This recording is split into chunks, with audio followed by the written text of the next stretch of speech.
நேற்றைய தினம் நம்முடைய அமைச்சர் அவர்கள் திடீரென்று ஒரு இடத்தை ஆய்வு செய்வதற்காக சென்றார்கள்.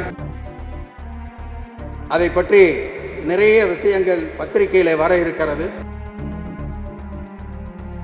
யாருமே எதிர்பார்க்கவில்லை. அங்கே போய் அந்த மாணவர்களுக்கு இருக்கிற குறைகளை கேட்டு அதை ஒழுங்கு செய்துவிட்டு வந்திருக்கிறார்கள்.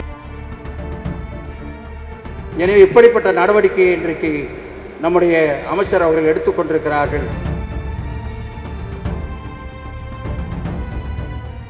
கண்டிப்பாக சொல்லுகிறேன், இன்னொரு 10 ஆண்டு காலம் தளபதி அவருடைய தலைமையிலே ஆட்சி நடந்து இந்த துறையெல்லாம் கவனிக்கிற அமைச்சர்கள் சிறப்பாக இதே போல செய்கிற பொழுது நம்முடைய மாநிலத்தில், தமிழ்நாட்டில், இந்தியாவிலே மிக முக்கியமான ஒரு இடத்தை நம்முடைய மாநிலம் எட்டி பிடிக்கும் என்பதை இந்த நேரத்தில் நான் தெரிவித்துக் கொள்ள விரும்புகிறேன். ஏன்னா ஒவ்வொரு திட்டமும் அந்த வகையிலே தான் இருக்கிறது. எனவே அதற்காக நாம் அத்தனை பேரும் சேர்ந்து நன்றியை தெரிவித்து, நேற்றைய தினம் நம்முடைய அமைச்சர் அவர்கள் திடீரென்று ஒரு இடத்தை ஆய்வு செய்வதற்காக சென்றார்கள்.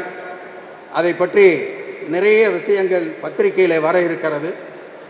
யாருமே எதிர்பார்க்கவில்லை.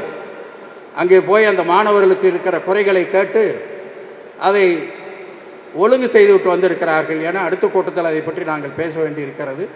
எனவே இப்படிப்பட்ட நடவடிக்கையை இன்றைக்கு நம்முடைய அமைச்சர் அவர்கள் எடுத்துக்கொண்டிருக்கிறார்கள். அதற்காக நன்றியை தெரிவித்து விடைபெறுகிறேன். நன்றி, வணக்கம். செய்திகளை உடனுக்குடனும் துல்லியமாகவும் தெரிந்து கொள்ள சப்ஸ்கிரைப் பண்ணுங்க.